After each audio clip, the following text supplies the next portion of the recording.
اللہ کی بیوی کے قائل اور صوفیاء کے گروہ عیسائیوں کے نقش قدم پہ چلتے ہوئے یہی عقیدہ رکھتا ہے کہ محمد الرسول اللہ صلی اللہ علیہ وسلم بھی نور من نور اللہ ہے. عیسائیوں نے کہا عیسیٰ ابن اللہ ہے, عیسیٰ بیٹا اللہ کا, تو صوفیاء نے کہا کہ نہیں, محمد صلی اللہ علیہ وسلم نور ہے اللہ کے نور کا. یہ اللہ کے برابر بنانا, یہ اللہ کا شریک بنانا, یہ اللہ کا ساتھی بنانا, یہ اللہ کا ہمسر بنانا. نجومیوں کا شرک بھی اسی قسم کا ہے. وہ ستاروں کے اندر کمال مانتے ہیں کہ اس نظام کو جو چلا رہے ہیں یہ آسمان کے ستارے ہیں, یہ جو چاہتے ہیں کرتے ہیں.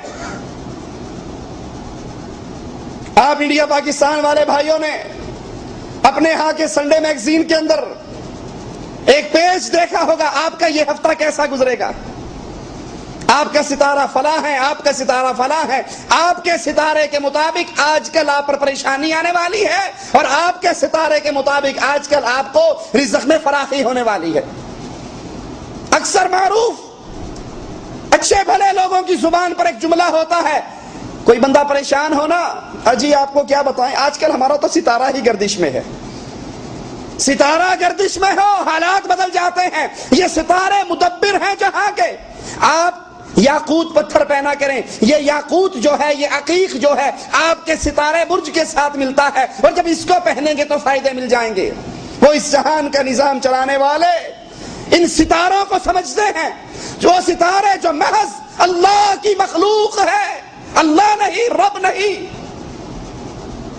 یہ بھی شرک کی قبیح قسم. اور افسوس کہ ہمارے ہاں یہ شرک اتنا پھیلا ہوا, نجومیوں کا شرک, نجومیوں کی غلاظت اتنی پھیلی ہوئی. اچھے بھلے لوگ جا کر ان کے سامنے ہاتھ پھیلا کر بیٹھ جاتے ہیں, جناب پروفیسر صاحب, بنگالی بابا, ذرا دیکھ کر بتائیے ہمارے ہاتھ کی لکیریں اور ہمارے ستارے کیا بولتے ہیں. یہ جادوگر, یہ نجومی جو ان کے سامنے ایک مرتبہ جا کر سوال کر دے, ان کی تصدیق کر دے, اس کی 40 دن تک نمازیں برباد ہو جاتی ہیں. ان کی تصدیق کرنے والا اللہ کی شریعت کی تکذیب کرتا ہے. یہ شرک کی بڑی بھیانک قسم اور بڑی عام قسم. ان کو تقدیروں کا مالک, تقدیروں کا عالم سمجھا جاتا ہے, اور حالانکہ کیفیت کیا ہے؟ یہ جو لوگوں کی تقدیروں کے حالات بول بول کر بتاتے ہیں, ان کی اپنی کیفیت کیا ہے؟ سڑک کے کنارے پر فٹ پاتھ پر بیٹھے ہوئے, گندی مٹی ان کے منہ میں جا رہی. جو تمہاری تقدیر کا اتنا علم بتا دیتے ہیں, یہ اپنی تقدیر کیوں نہیں بدل لیتے؟ طوطا رکھا ہوا, طوطا اٹھتا ہے, انسانوں کی تقدیروں کا علم طوطا ایک پرچی نکال کر بتاتا ہے اور یہ پڑھ کر سنا دیتا ہے, جناب آپ کی قسمت میں یہ لکھا ہے. یہ قسمتوں کا حال, یہ غیب اللہ کے علاوہ اور کوئی نہیں جانتا. اسی طرح قبر پرستوں کا شرک, وہ بھی اسی قسم کا, جو یہ عقیدہ رکھتے ہیں کہ اولیاء کی روح ہے, مرنے کے بعد جو چڑھتی ہیں کر گزرتی ہیں, کسی کی روح کو چھین کر اسے دوبارہ زندہ کر دیتی ہیں. یا علی مدد کا نعرہ لگاؤ تو دشمن کے مقابلے پر حاضر ہو جاتی ہے. ہر جمعرات کو گھروں کے کنڈے بجا بجا کر پوچھتی ہیں کیا پکایا ہے. روحیں آتی ہیں جاتی ہیں, شہداء کی روحیں ہیں, اولیاء اللہ کی روحیں ہیں, مصیبتوں میں مدد کرتی ہیں, اولاد دیتی ہیں, رزق دیتی ہیں, خزانوں کی مالک ہیں, یہ سارا کچھ کرتی ہیں. حالانکہ اس پورے جہان کا نظام چلانے والا صرف اللہ ہے.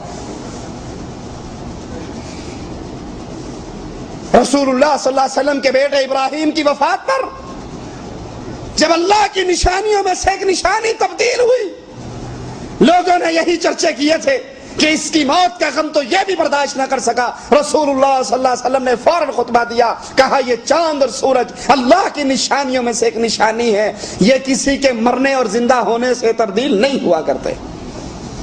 اس کائنات میں تصرف کرنے والا نہ کوئی ولی, نہ کوئی پیر, نہ کوئی بزرگ, نہ کوئی امام, نہ کوئی شیخ, نہ کوئی حضرت, اس پوری کائنات کا کنٹرول کرنے والا ایک عرش والا رب ہے. شرک کی دوسری قسم اسماء و صفات, اس کی بھی دو قسمیں ہیں، شرک تشبیہ، اللہ کی صفات کو مخلوق کی صفات پر تشبیہ دینا۔ اہل سنت کا عقیدہ ہے جو صفت اللہ کی وارد ہو گئی قرآن اور حدیث میں، اس پر ایمان لایا جائے، اس کی تشبیہ نہ دی جائے، اس کی تعویل نہ کی جائے۔ ید اللہ علی الجماعہ، اللہ کا ہاتھ جماعت پر حدیث میں آیا، ہمارا ایمان ہے، لیکن کیا اللہ کا ہاتھ میرے ہاتھ کی طرح؟ نہیں، لیس کمثلہ شیء، اس کی کوئی مثال نہیں، اس کی کوئی مانند نہیں۔ اللہ کا قدم حدیث میں آیا، جہنم پہ رکھا جائے گا، کیسے ہے؟ جیسے اس کی شان کو لائق ہے، کسی مخلوق کے ساتھ تشبیہ نہیں دی جا سکتی۔ اللہ کی آنکھیں تجری بأعیننا، کیسے ہے؟ جیسے اس کی شان کو لائق ہے، کسی مخلوق کے ساتھ تشبیہ نہیں دی جا سکتی۔ اللہ کلام کرتا ہے، یہ قرآن اللہ کی صفت ہے، اللہ کا کلام ہے۔ یہ تمام اسماء و صفات اللہ کی ویسے ہی ماننا واجب ہے جس طرح آ گئی، جس طرح علم دے دیا گیا۔ دوسری قسم،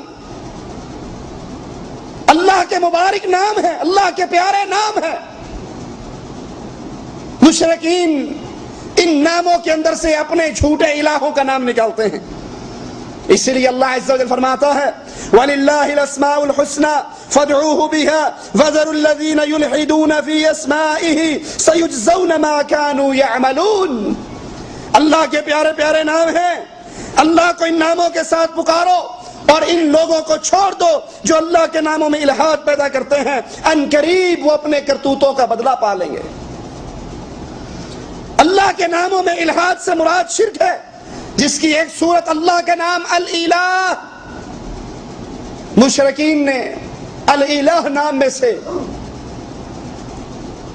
اپنے بزرگ کا نام اللات نکالا، جیسے اللہ الالہ ہے یہ اللات ہے، اسی طرح اللہ کا نام العزیز، اس میں سے مشرکین نے العزہ نکالا۔